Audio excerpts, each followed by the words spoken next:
Hey everybody, welcome to The Rant.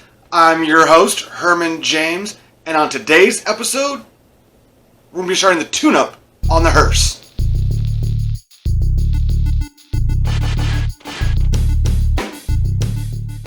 Alright everybody, so it is extremely hot today. It is about 11 o'clock in the afternoon, and it is already 100 degrees here in Sacramento.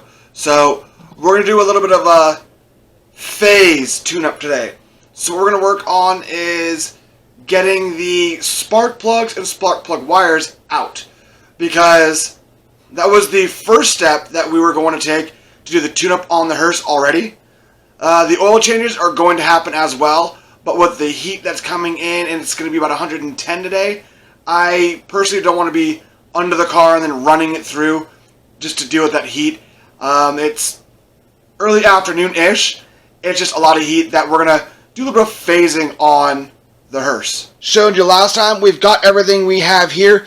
Don't worry about that. I did some AC upgrades on the Subaru. But today we're going to be taking sparks, wires, we're going to be going on the hearse. Alright, so let's see what we can get taken care of for the hearse.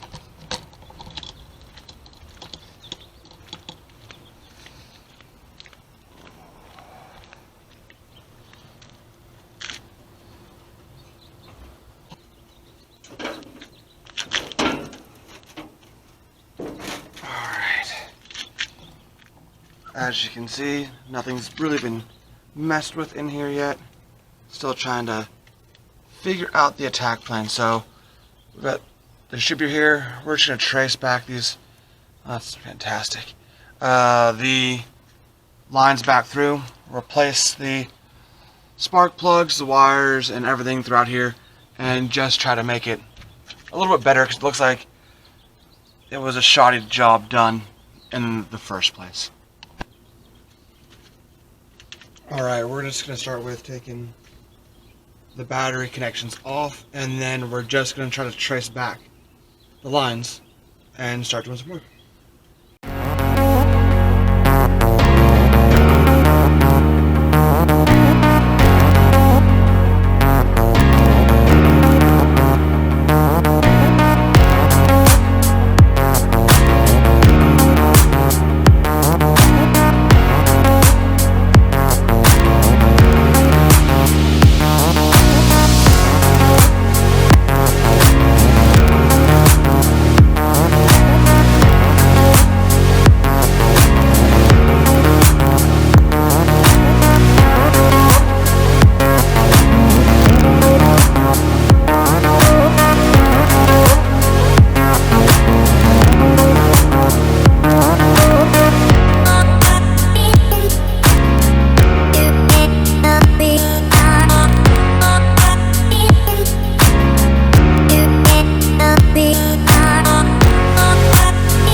Alright, well, step one's done.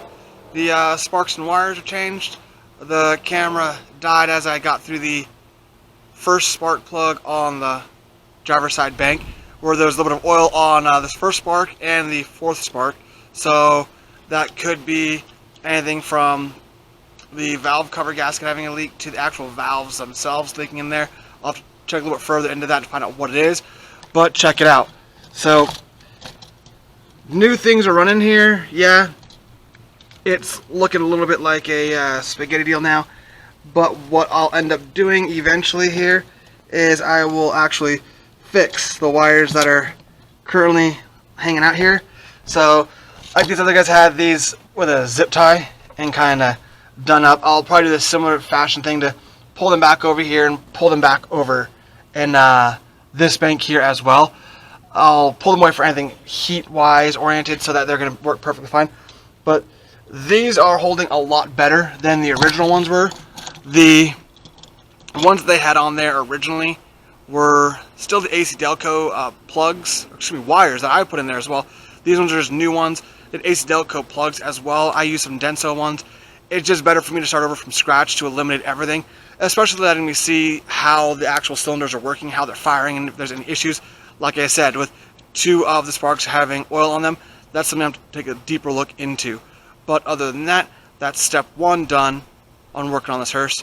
Sparks and plugs done. On to the next step, valve cover gaskets.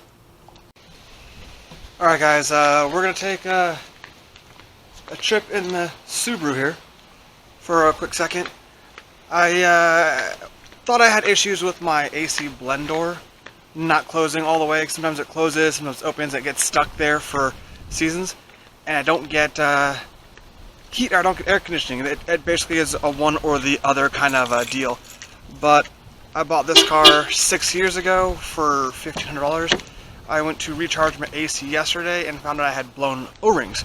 So now we're going to see if AC is going to hold true with new O-rings, and we have everything else all set up and good to go. Let's find out. Well, in the car, AC's on, and it is blowing hot. It is not blowing cold right now. Let's get the car moving. It has been moving for a little bit. Take it around the block, get the temperature where it needs to be going, and let's just see if I've got AC. Because right now, it's cooler than it was originally, blowing in just hot air. It's still seemingly blowing in hot air. It's cool hot air, but it's also stagnant heat in here, so let's give the radiator some time and the compressor some time to kick on and see what's going to happen, because it's hot. It's 103 degrees today, right now, and it is a 1:45 in the afternoon. It was 90 degrees this morning at about 9, and look at that reflection of the seatbelt on my face, like a seatbelt assassin. It's cooling down though. It is definitely cooling down. Is it frigid? No, not frigid. I could need to take it to a specialist to vacuum seal the system a little bit better. I know there's no more vacuum leaks on it because that AC Pro has a valve on it, and I stayed on it pretty consistently for about 15-20 minutes of the engine is running and making sure the pressure levels didn't drop, and it didn't. It stayed pretty consistent, which was nice. But right now it is definitely getting cooler than it was earlier, and it's still cooling down. So I'm going to give it some time here, let the system pressurize, let's see how this is going to work out, and I'm hoping I don't blow another O-ring, because I blew one already. Two actually. I blew 2 O-rings and had to get them replaced. Fortunately, the system itself was so low, there was no reason to not undo the system and try to get them to be replaced, because there's no refrigerant in there, the compressor itself for the AC wouldn't even turn on. So after I pumped the trigger about 2 or 3 times, the compressor came on, and that's when I realized that there was nothing working. After another pump or two, it started coming out of the actual parts where the high and low pressure lines hook up to the compressor, and I could see an O-ring coming out of the side of it. So I instantly knew right then and there that that was the leak. A quick Google search as usual showed the same thing. That is the common fail point for this vehicle. It's a 99 Subaru Legacy Outback wagon. Not flashy, not pretty, but it gets the job done. It has been used for lumber tows, tile tows, everything I need to have put in here. I treat it like a utility truck. A few minutes later after driving now, it is definitely cooler. This is more doable than it was beforehand. No, it is not freezing. It is not frigid. Again, the car has been sitting for 3 days, not being run, actually used. So I'm not mad at this. I can handle this. This is good. This is good, reliable. It's 103 to 105 today. It's going to be 110 in a few days here. And being in here, I'd say I'm probably around 80, 85 degrees. And that's better than 110. So yeah. AC Pro, I think if you were like me and you were having an issue with basically no air conditioning or running low on refrigerant for your car, do it. Look at the specs though. Make sure you Google your factory specs on how much pressure your system can hold. The AC Pro comes with a valve and, a gauge that will tell you how much pressure you're putting in. That does not mean that your system can hold that much or anything close to what they consider in their good range. So make sure before you do anything, you check factory specs. Google it, find a legitimate website that's going to give you the right information, or forums where people have done this before, and especially for your vehicle, or call an AC mechanic. Ask them what the specs are for pressure for your specific vehicle, your make and model, so that you don't overdo it and cause more problems than there were initially, which are going to cost you more money in the long run. Other than that, I am super happy with this. I can drive comfortably now in the heat. I am not having any issues. There's no overheating. There is nothing wrong with what I'm seeing here. It's good for me, and I'm happy with that. See you guys next time.